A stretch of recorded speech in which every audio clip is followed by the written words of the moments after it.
You want to make some picks on your favorite sports? Check out Underdog's Fantasy Pick'em game, where you can pick higher or lower on between 2 to 8 players and can win up to 325 times your entry by using code Niners when you sign up, and you'll get $1,000 bonus cash and a free pick.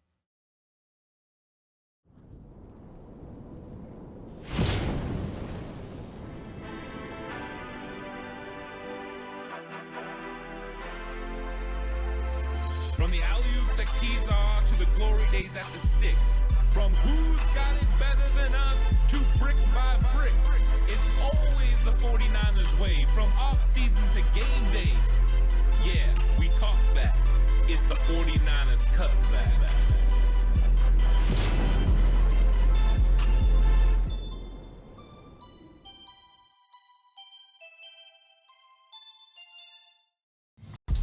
It's 49ers Cutback podcast time. Welcome to the show, everyone. And John Lynch spoke to the media on Wednesday.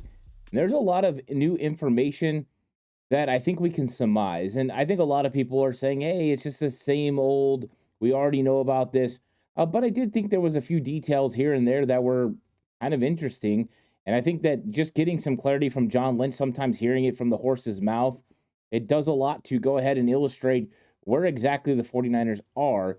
And if you really listen intently, you can find key words and things that he says that can kind of shine some light on what the 49ers are thinking about their offseason plans. Because as good as he is, as somebody that could potentially do a good job as a politician as far as not giving away too much, he also does recognize that there's a lot of times you just got to be straightforward. And so he does give things out loud. So it was interesting to hear. Of course, we're starting to hear about the players the 49ers are meeting.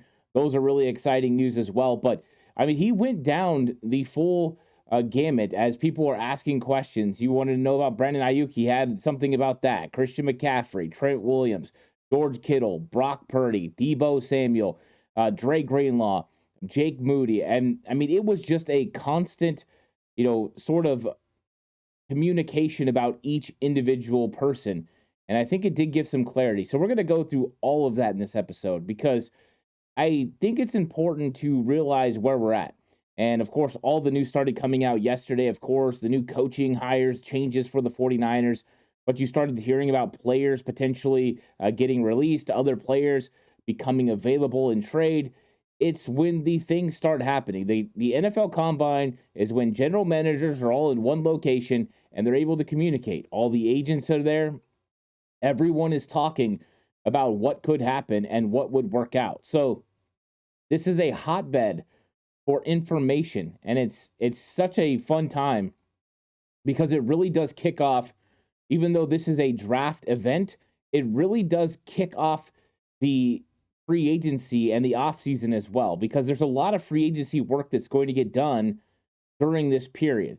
So yes, the focus is going to be on the players that are on the field, their interviews with all the teams, and all the communication about, what's going on with injuries and that sort of thing. And everyone's getting clarification. And of course, we're all looking forward to the 40s and the work on the field and all of that stuff. But a lot of this is communication. And so when you get to hear from the general managers, you can listen to all the different ones as they talk, and you get some really good tidbits on how they're feeling their team is, maybe what they feel about some of their players. You got the Chargers general manager talking about, hey, we really want Khalil Mack back.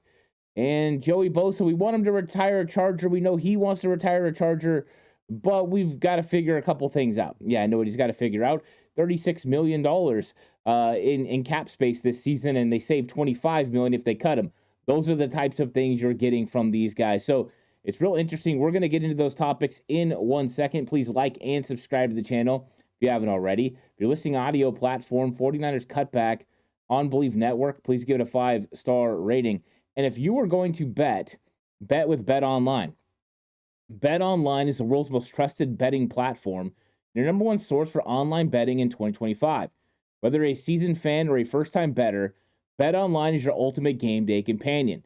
With the largest selection of odds on everything from NBA and college basketball to NHL and UFC, Bet Online continues to be your number one sports betting source. From every three-pointer to hat trick, Bet Online has you covered with odds, stats, and more for every game, every play, and every win. Bet online, the game starts here. So I want to start with the biggest information that we could possibly get in this conversation. And it has to start with the quarterback. What is going down with Brock Purdy? And everyone has been figuring there's negotiations going on, but there hasn't been exact confirmation. It's really been silent on both fronts. 49ers have said they want to get something done with Brock Purdy, and we know Brock Purdy would love to get something done. He talked about the fact he would love to be available for OTAs, which means if that's happening, move up the timeline from the normal negotiations for the 49ers. Normally, it's closer to training camp when deals get done. Recently, deep into training camp when things get done. But Brock doesn't want that. The team doesn't want that either. And John Lynch definitely said that when he was talking about Brock Purdy. He said that they would love to get this thing done sooner rather than later, but he put no guarantees on it. And I thought that was interesting. And I think this is a hardball stance for the 49ers.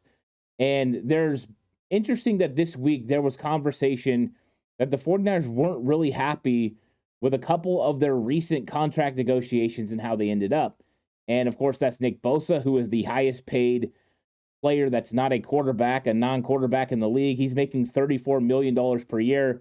And I think the 49ers feel that they got kind of taken to the woodshed with that one, right? Bosa took them all the way to the first week of the season, and John Lynch was very serious about, hey, we need to get him out there. I think the 49ers caved a little bit. And then you look at the Brandon Aiyuk deal as well, and the beginning numbers that we heard, whether that was from Aiyuk, his agent, people that knew the situation, to the number that he ended up getting, it looks like Brandon Aiyuk might have gotten a lot more out of the 49ers than they intended to pay him as well, because they were going more all in on winning a Super Bowl. They were so close in 2023, and they thought, hey, we got to keep this thing together for 2024. And I don't think John Lynch is really happy about how those negotiations go. So, yes, they want to get deals done now with Brock Purdy, but it could be a hard stance, and why the 49ers are saying there's no guarantee. Because they do have an interesting ploy that they can use. They have a tactic that's on their side, and that is just using the franchise tag. They could have control of Brock Purdy for 3 more seasons. This year, he could play out his 4th year on his deal, and then you could franchise tag him for 2 more seasons. You tag him next year, he makes $40.1 million. Not exactly the most expensive. Of course, you would love his cap number to be extremely low compared to 40.1, but you could make it work because that's still cheaper than some of the big-time cap numbers that hit. So I think the 49ers know they have control, and they need to go out there and hit a home run. I think they want to be fair to Brock, and I think they also want to be fair to themselves. And if they honestly feel like the reports that have come out, that they have been taken to the woodshed or maybe not gotten the best of the both last 2 deals, then I think that they're probably going to play it a little bit harder. Now, I do believe that there is a willingness from both sides to give a little bit to make sure that this is a smooth process, that this doesn't carry in to training camp, that Brock Purdy can be available because Brock wants to win. He wants to be a leader of this football team, and he wants to be out there on the field. And I think the 49ers have a willingness to do so as well. So I think this deal is going to get done, but John Lynch is just putting it out there. There's no guarantees because he's willing to walk away from the negotiating table to ensure that the 49ers organization is secure for their financial future, because they're up against it a little bit with some of the other things that are coming. Now, one of the things you knew was going to come John Lynch's way was questions about Deebo Samuel. And I thought that John Lynch did a really good job of talking about what the 49ers' willingness was to meet Deebo Samuel where he was. So John Lynch said they are willing to facilitate and grant Deebo Samuel his request for a new start. He said it was tough to let him out of the building, but there is interest around the league in inquiring Deebo. And so John Lynch uttered the same words he said in the exit press conference.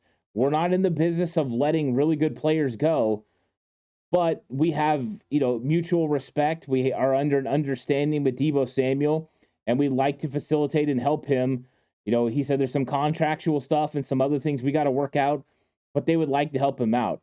And then he was asked if there is a scenario in which he could see the 49ers electing to keep Deebo or Deebo staying. And he said, there's always a scenario.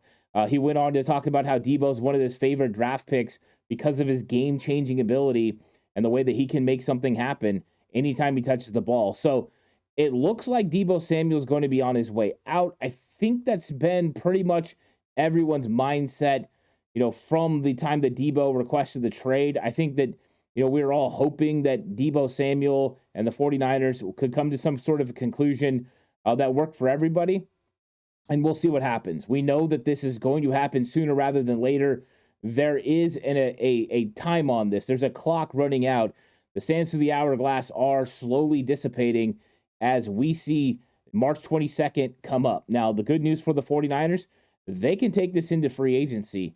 So if a team misses out potentially on a wide receiver that they were targeting in free agency, well, the 49ers could have Deebo Samuel available. So I think the 49ers are willing to trade Deebo for the right deal, but they want to get him to a situation that he wants. I think it's important for the 49ers to do right by Deebo Samuel, who's been a big part of this football team since he was drafted in 2019. We know that Kyle and John really have a good relationship with Deebo Samuel, so it's important. But the 49ers also want to make sure they get something back in return.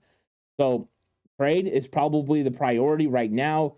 But I think when it gets close to March 22nd, if they don't have a deal done, they could just say, hey, it's going to be a June 1 designation and let him go. And who knows? If they don't get something done by the start of free agency, Deebo could go to them and just ask them outright for a release. So that way he could be on the open market and not hurt by, waiting 10 days to potentially have an opportunity to go somewhere. So I think it's probably not a foregone conclusion, but I would put this at like a 95% that Deebo Samuel will not be in San Francisco in 2025, that he will be playing for another football team, and we'll see what happens after that. Now, John Lynch did talk about Brandon Aiyuk, and he said that, we all thought that this was a little crazy. Diana Rossini talked about the fact that there has been calls about the availability of Brandon Aiyuk. John Lynch confirmed that that is correct, but he said this always happens. And John Lynch and Kyle Shanahan have been consistent about saying, hey, if somebody calls, we will listen. Because like with all things, if you are completely wowed by a deal, you're going to have to just decide to move on. Sometimes deals are just too good to pass up. So Brandon Aiyuk is right now being sought after by some teams around the NFL. Now, John Lynch did not go into the fact of whether they would trade Brandon Aiyuk or not. But I do think there's a lot of obstacles to be able to trade Aiyuk. Number one, his cap number, the dead money that would hit the cap this year, over $40 million if they traded him. That's huge.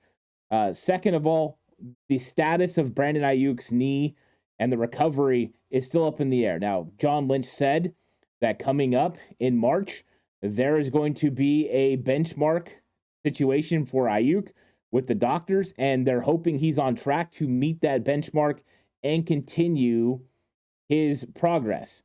But I think that there's a likelihood, by the way that John Lynch was talking, that Brandon Aiyuk is not going to be on the field for a little while. I don't think they expect him to be ready for training camp. I don't think they expect him to be ready for the beginning of the season. So I do believe the 49ers are going to have to address wide receiver in free agency. I think they became a real player in free agency now at wide receiver, because you're going to possibly be without Brandon Aiyuk and Deebo Samuel for the first part of the season. I love Jawan Jennings. I love Ricky Pearsall. That's not enough juice. You need a guy or two that can step in and help. And yes, I understand Jacob Cowing. That's great. But still, even with those three, you need more juice. You need more guys that can come in and play and help you out. So I don't think Brandon Aiyuk is going to get traded at all. And I think that Brandon Aiyuk is probably not going to be available for the first part of the season. So that's something that we're going to have to monitor as we hit free agency and see where the 49ers go. But I do think the 49ers are now in the midst of the market for, wide receivers, and we'll see who's available. I do know that there are several players that are interested in coming to San Francisco. You've heard the big names like, Devontae Adams, but I do know that Brandon Cooks is also interested in coming and playing for the 49ers, being a Stockton kid. He's from the Northern California area and would love an opportunity to play there. I heard Matt Barrows talk about Keenan Allen which we talked about on the Ant Hill show from Cal. That's another possibility. Of course, if the Rams release Cooper Kupp, that could be a possibility. So 49ers are going to be players now in the wide receiver market with Deebo out and Aiyuk potentially out for at least part of the season, it appears, from everything that we hear. Now, John Lynch did say that they are negotiating with Dre Greenlaw right now. So that earlier report about Greenlaw might not want to play in San Francisco because he wants to run his own shop, that might not be completely accurate. Maybe that is something he's interested in, but it doesn't seem to be causing him to not want to deal with the 49ers. Lynch said they're having negotiations, that things are going, pretty good, and they're hoping that they can get a deal done before free agency starts. But he did say there is a chance that Dre Greenlaw would like to test the open market in free agency and see what his value is. So Dre Greenlaw is looking to make some money. That's what I read in this. And I think that's sometimes what you are trying to find out is you read between the lines, right? The report was he wants to run his own shop. John Lynch is saying he might test free agency. I don't know if it has to do with run your own shop. It seems like to me it has to do with making more money on this contract. And you can't blame him. It's his third contract. It could be his last contract. He's had some very devastating injuries. So going out and getting his money is important. That's why he plays the game, and that's what he does to take care of his family. I have no problems with that.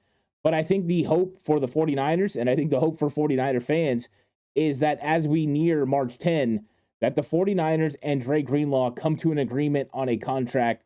And who knows, maybe this will be very Trent Williams-esque. Everyone could go back to that 2021 day when the 49ers completed a deal with Trent Williams at the last hour before free agency officially hit. So they were negotiating for those 2 days, and they couldn't quite get a deal done. The Chiefs had a deal on the table. The 49ers matched it and were able to overcome it, and Trent Williams decided to play for the 49ers again. So maybe it'll get to that last hour, and Dre Greenlaw will come back. But the good news is they're having conversations, they're negotiating, and the 49ers are in play to bring Dre Greenlaw back. And I think it shows how important Dre Greenlaw is to the 49ers' future. So I love the fact that Greenlaw could potentially be back in San Francisco. And I think it shows a desire from the team to have him back. And it seems like a willingness for Dre Greenlaw to come back. Because if he wanted to be in a different situation, he would not be negotiating with the 49ers, and that wouldn't be good faith. And I do think that Dre Greenlaw is negotiating in good faith. Good news for the 49ers at left tackle. Whenever you get to the age of Trent Williams, every single year from now on, they're going to ask if he is going to play in the upcoming season. I think his contract and the way it was structured with the extension last season made everyone believe he was going to come back. He wanted to have more guaranteed money built in it, but he needs to be on the field to be able to get a lot of that guaranteed money with some of the bonuses and things that are built into it. And Trent Williams is coming back, and John Lynch said Williams is playing and he is ready, which means an intensity. Trent has talked before about his time off and how he prepares for a season, and he's been taking less time off because the 49ers have been going deep in the playoffs. Well, he's coming off an injury and then a lot of time off, so I think he is ready. He's going to be healthy, ready to go, and hopefully we will see the best Trent Williams that we've seen since probably 2023. I don't think 2024 was his best season on the field or when he got hurt. I just think that this is a situation now where Trent is going to be ready to go, and that's exactly what the 49ers need as they try to stabilize this offensive line. Ben Bart's back, Trent Williams coming back. At least you have some stability along the left side, and Dominic Pooney, Colt McKivitz, stability. So at worst, the 49ers are bringing back a team that's, has some cohesion and continuity that can play together. We all want to see some improvements to the offensive line, but one of those spots is not Trent Williams. So it was good news to hear he was officially coming back. The team has a lot of belief in Jake Moody, and this one is probably going to frustrate a lot of people because when I was doing my breakdown of the biggest needs, one of the positions I ranked higher than probably almost anybody else was kicker punter, because I don't know what is the status of Mitch Wishnowsky with the back injury, and back injuries in careers all the time. But also Jake Moody's inconsistency down the stretch was just really damaging to the 49ers.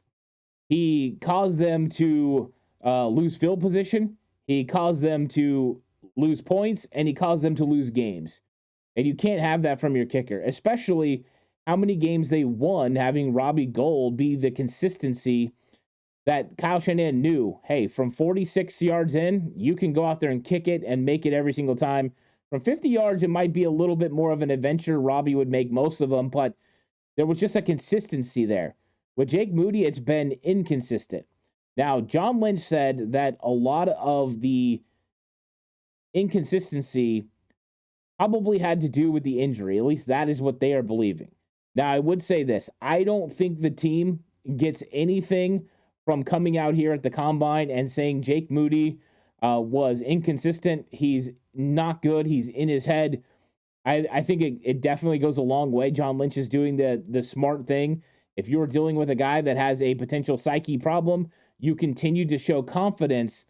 But I think that the 49ers are going to have to bring in competition.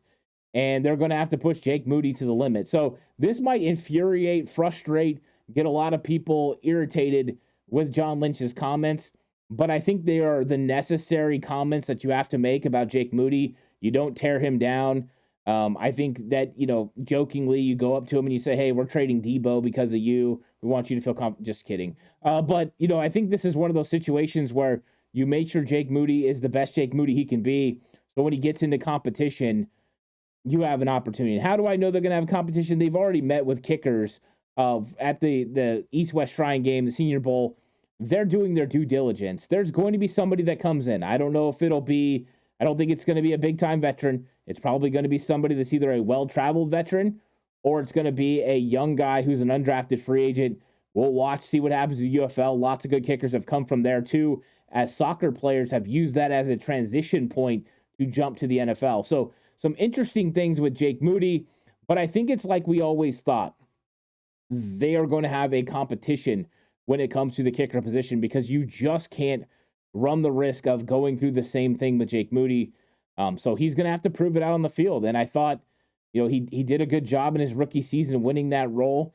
But last year it was just down the stretch. It was so bad. And that's really frustrating. But if you want to have a lot of fun and you don't want to miss, play Underdog Fantasy. All you have to do is go in the description section and click on the link and download the app and then put in the promo code Niners. And you can get up to $1,000 in free bonus cash and a free pick playing Underdog Fantasy's higher, lower game. All you have to do is look at the settings that they have and you decide.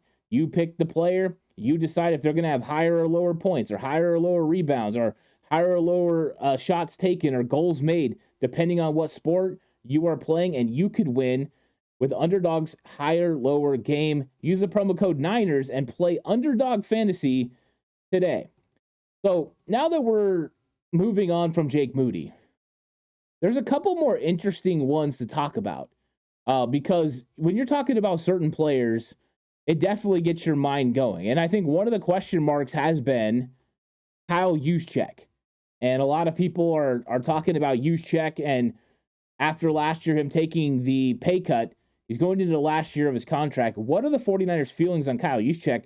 And I've had people telling me in the comment section, hey, cut Juszczyk, give that money to Mason. So we're going to talk about Kyle Juszczyk and Jordan Mason, but we're going to start with Juszczyk.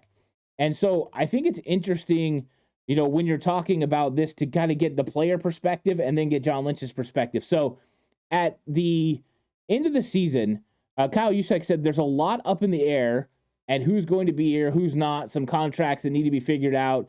So I'm aware of that. I just hope it doesn't affect me. So last year, we know contracts affected him and he had to take a pay cut and he didn't like it. And I think he's hoping he's going to be able to stay in San Francisco, that he did enough that he can work out staying here. So they asked John Lynch about it today. And this is what Lynch said about Kyle Juszczyk's status in 2025. He said, Juice is a great player and he's been really valuable to us. So he's a part of us. We'll see. We're thinking of a lot of things right now. We're trying to make everything work and some tighter constraints than we've had in the past. So I thought this was interesting because right now, from everything that I hear, right, most people are talking about how the 49ers have a robust amount of money in salary cap space.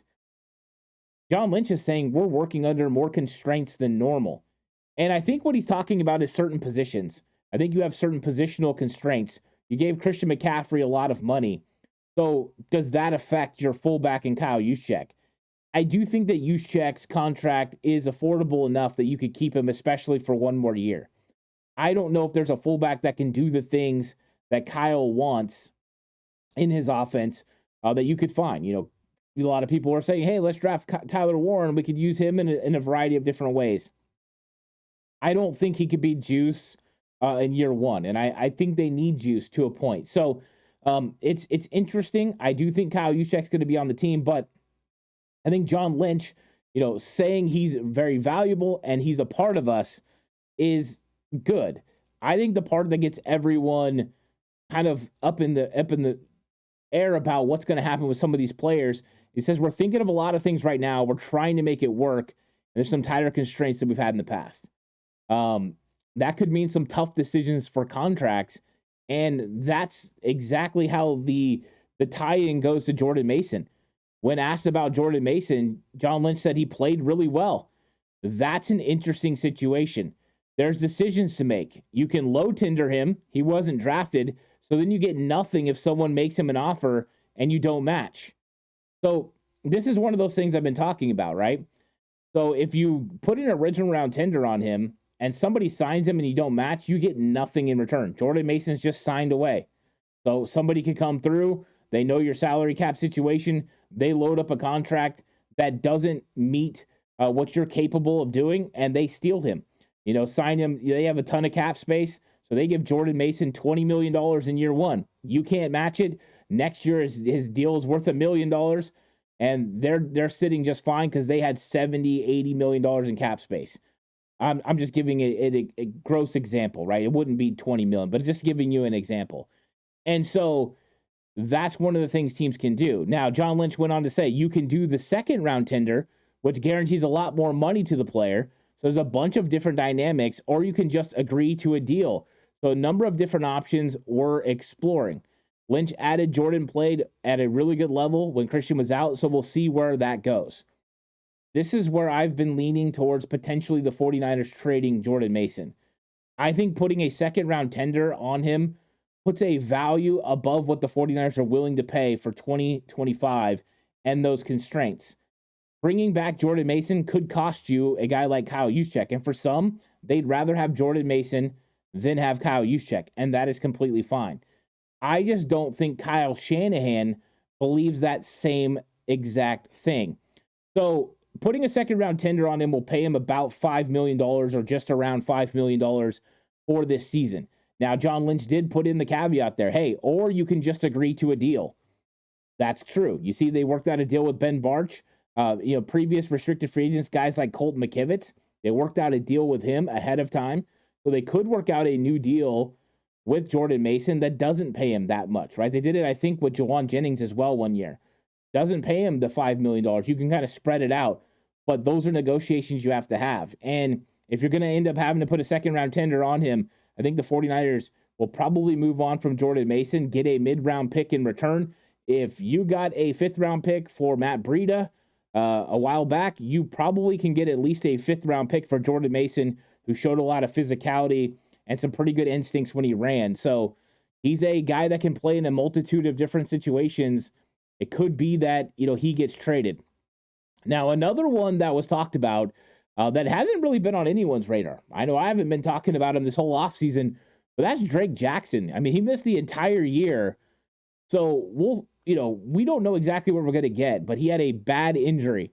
And John Lynch said it's been a tough injury. Those quad tendon repairs, that's why you've got to really think long and hard before you have surgery, because it doesn't just make it go away. I guess Drake has had no setbacks, but just trouble coming back from it. So it's not been the most encouraging thing. Hopefully it takes a turn for the positive, because we've seen Drake, when he's healthy, he can be a real effective player for us. So we're crossing our fingers and putting in all the work, as is Drake, that it happens. That was not a good sign.